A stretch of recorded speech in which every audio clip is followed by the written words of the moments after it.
बांग्लादेश में जो उपद्रवी तत्व हैं, क्या उपद्रव करना छोड़ देंगे? फिर मुसलमानों को ही मुसलमान पीटेंगे।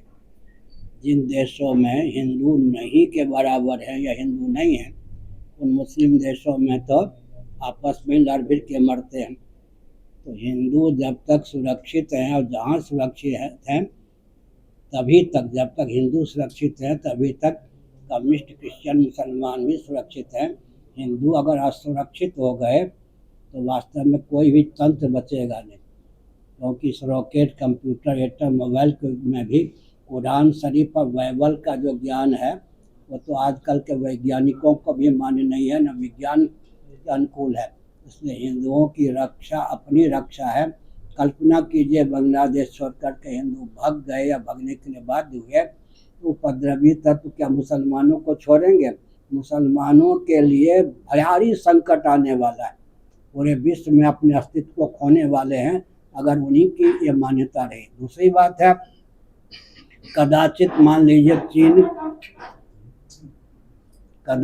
चीन का षड्यंत्र है। सुन लीजिए, चीन ने अपने देश में मस्जिदों को तोड़ा, मुसलमानों को खदेड़ा। अब भारत के चारों ओर उपद्रवी तत्वों को प्रोत्साहन दे रहा है। चीन की कूटनीति के शिकार अगर हो गए बांग्लादेश के मुसलमान, अंत में अपना ही बंटाढार करेंगे। हिंदुओं को कम क्षति पहुंचेगी, हिंदू विजयी होंगे, अंत में मुसलमानों का अस्तित्व भी नहीं बचेगा। अभी गुरुजी, सरकार का क्या कुछ स्टेप होना चाहिए? सरकार जो केंद्र का सरकार है, क्या कुछ हिंदुओं का ऐसा है, सुनिए, सरकार के पास पूरे विश्व की चुनौती होती है, उसको तो चाहे तो भी हर जो कदम उठाने में असमर्थ है। इसलिए हम लोगों की उपयोगिता है, समझ गए ना। सरकार क्या करेगी?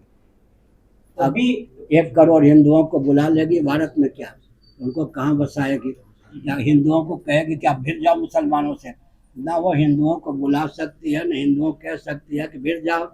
सरकार तो यहाँ मौन रहेगी, कटे तो कटे, कुछ कट जाएंगे, शांति हो जाएगी। बांग्लादेश में शांति आने के लिए सरकार और यूनेस्को क्या कुछ करना चाहिए? इसको जाति संघ तो यहाँ पे नया प्रधानमंत्री हो गए ना, वो दिन जमने में लगेगा, उसके बाद वो भी उपद्रव करेंगे। आपको एक वार्ता था कि बांग्लादेश, श्रीलंका, पाकिस्तान, ये सब एक साथ भारत हो जाएगा, आपने एक संदेश दिया था। उसी का तो मार्ग प्रशस्त हो रहा है, भगवान कर रहे हैं, और क्या हो रहा है?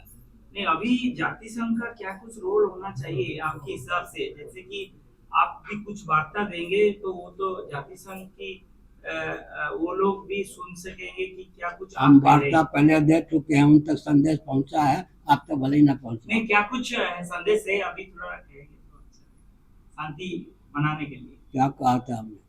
शांति बनाने के लिए हिंदुओं पर कृपा न करें मुसलमान, अपने अस्तित्व की रक्षा के लिए हिंदुओं को संरक्षित रखें, हिंदुओं को सुबुद्ध रखें, स्वावलंबी रखें। अगर हिंदुओं पर आंच आवे ऐसा प्रयास करते हैं तो हिंदू तो बच जाएंगे, 100-200 मार दिए जाएंगे बस, बाकी मुसलमानों का अस्तित्व समाप्त हो जाएगा। जब तक हिंदू सुरक्षित है या हैं, तभी तक कम्युनिस्ट, क्रिश्चियन, मुसलमान भी सुरक्षित हैं।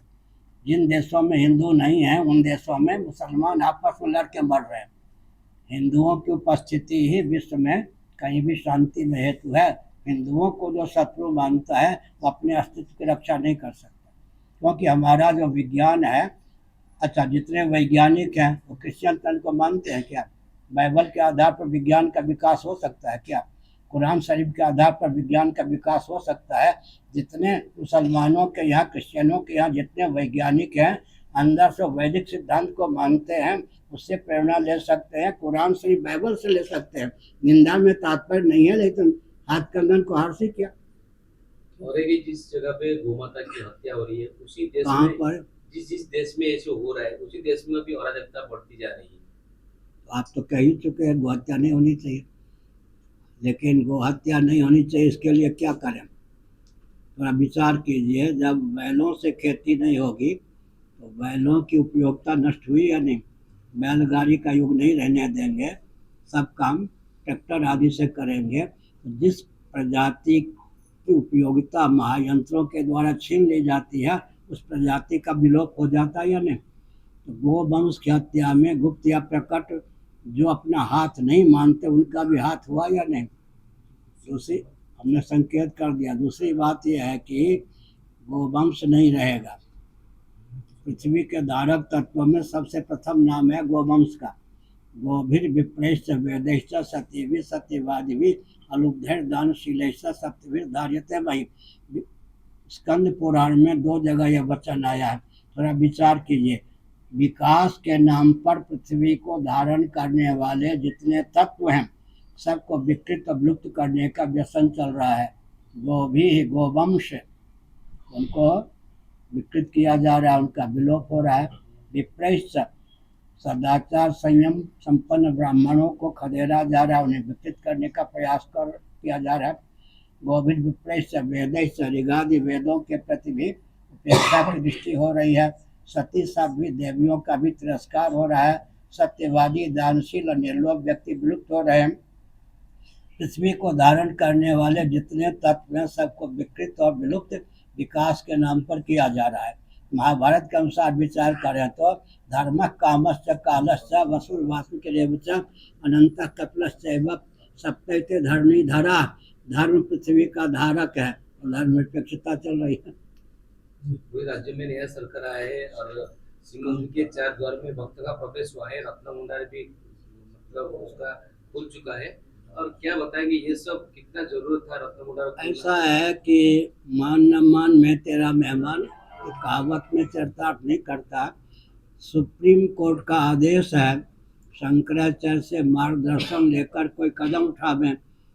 जब गजपति जी को पुरी के शंकराचार्य की आवश्यकता नहीं है, मंदिर के लिए समिति को आवश्यकता नहीं है, सरकार को आवश्यकता नहीं है। मेरा क्षेत्र केवल भारत नहीं चतुर्दश भुवनात्मक ब्रह्मांड है, तो मेरा कार्य क्षेत्र इतना है। अगर मेरी आवश्यकता नहीं है समिति को सरकार को, तो मैं तो टांग नहीं हराता। गुप्त या प्रकट जिनको जो करना हो करें, फल जो मिलना है भोगते रहें। इतना छुप कर रखना उतने अच्छा है। तो मुझसे क्या करें, उनसे कहिए, मैंने खुलवाया क्या? तभी क्या कुछ संदेश होगा आपका? कौन बोल रहे? मैं यहाँ पे क्या संदेश? अब तक संदेश नहीं था। संदेश होगा अभी रत्न भंडार कैसे जांच होना चाहिए? ऐसा है, सुनिए, मैंने पहले कह दिया अगर मेरी आवश्यकता नहीं है समिति को सरकार को, मैं कहीं टांग नहीं हराता। गुप्त या प्रकट कहीं बिगड़ी तो नहीं डालता हूँ, तो मैं क्या उसमें हस्तक्षेप करूँ?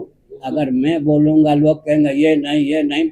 जब तक मेरे सामने समिति की बैठक न हो, सारी जानकारी न हो, अंधेरे में ढेला फेंकना उचित नहीं है। जो महाप्रभु का जो पॉइंट हो रहा था आरोप और प्रमाद के कारण ऐसा होता है। बलराम जी ने दिखा दिया क्या? बलराम जी ने सूचना दे दी, आगे क्या होगा। तो आगे परिचालना कमेटी नया बनने जा रहा है मंदिर का, तो आपको लगता है कि जो परिचालना कमेटी है जो मंदिर का संचालन करते हैं वो सही धार्मिक आध्यात्मिक क्षेत्र में ये राजनेता हस्तक्षेप करेंगे, उनके मार्गदर्शन में सब बनेगा, सबका बंटाढार ही होगा। क्योंकि जिस विषय में जानकारी नहीं है, धार्मिक क्षेत्र में आध्यात्मिक क्षेत्र में भी राजनीति का ही प्रवेश हो गया, राजनेता ही का प्रवेश हो गया। जिस विषय के विशेषज्ञ नहीं है, जिसमें अधिकृत नहीं है, उसमें हाथ डालते हैं विप्लव तो होगा ही। तो नया सरकार तो सनातन धर्म का बात कर रहा था, मठ मंदिर का बात कर रहा है, गुरु जी का सम्मान देने की बात कर रहा थी, तो अभी उनसे वो आशा चाहिए कि ऐसा कर। नए सरकार में मुख्यमंत्री इत्यादि जो भी बने हैं प्रधानमंत्री के द्वारा नियंत्रित है। प्रधानमंत्री किसके द्वारा नियंत्रित है? अब सोच लीजिए, बुरा न माने होली। प्रधानमंत्री सुनिए, एक मनमोहन सिंह थे प्रधानमंत्री, उस समय मुख्यमंत्री थे गुजरात के मोदी जी। उन्होंने कहा था मनमोहन सिंह को गोहत्या बंद कर देनी चाहिए। मनमोहन सिंह को सुनते।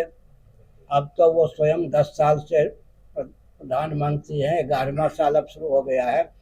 अब वो मनमोहन सिंह को जो उपदेश दे रहे थे गोहत्या बंद हो, अब स्वयं क्यों नहीं कहते? अब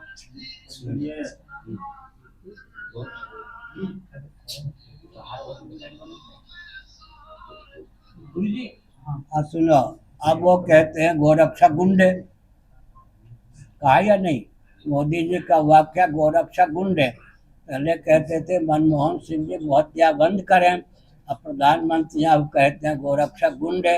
इसका अर्थ है जो वहाँ जाता है इतना बल और वेग नहीं होता, विवेक नहीं होता, पौरुष नहीं होता, साधना का बल नहीं होता, क्रिश्चियन तंत्र, कम्युनिस्ट तंत्र, मुस्लिम तंत्र की दास्तां न पाले।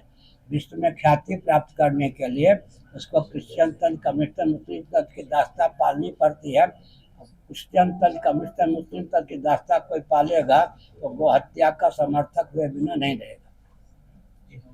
हो गया। जी, अंत में एक ही वार्ता आप देना चाहते हैं कि जाति संघ जो सारा विश्व में शांति के लिए बनाया गया है, जो सारा विश्व में शांति बनाने के लिए वो काम कर रहे हैं, जाति संघ यूएनओ कहाँ बने? यूएनओ की बात कर रहे यूनाइटेड नेशन, यूएनओ जो है संयुक्त राष्ट्र हाँ, कौन है? संयुक्त राष्ट्र है क्या? यूएनओ जिसमें कि शांति समझौता पूरे विश्व के कई देशों ने किया है, वो यूएनओ उसको लेकर के अभी इनका कहना है कि जो युद्ध की स्थितियां सब जगह हैं, उनको आपसी का क्या संदेश बांग्लादेश, रूस में यूक्रेन में और गाजा में चारों तरफ युद्ध ही युद्ध चल रहा है। क्या कुछ आपके वार्ता होगा जाति संघ करने के लिए जो शांति बना? भगवान श्री कृष्ण से बढ़ के तो कोई नहीं है। पांडवों के दूत बन के भगवान श्री कृष्ण गए, दुर्योधन से कहा कि 5 पांडवों के लिए आधा राज्य नहीं 5 गांव दे दो, इसी से युद्ध टल जाएगा, युद्ध नहीं होगा। दुर्योधन ने कहा हमको मार करके पूरा राज्य ले लो, बिना युद्ध के हमको जीते हुए सुई के गिरने से, नोक से जो भूमि छिपती है उतने भी नहीं दे सकता, अल्पयुद्ध करना पड़ा। इसका अर्थ है कि युद्ध एक अनिवार्य घाटी है। सब विवेक पूर्वक काम करें तो युद्ध नहीं होता है। जो बर्बरता का परिचय देता है, अन्याय सहिष्णु तो अन्याय सह लेते हैं, जो अन्याय सहिष्णु नहीं होते वो की चुनौती देते हैं, युद्ध होता है फिर संहार होता ही है।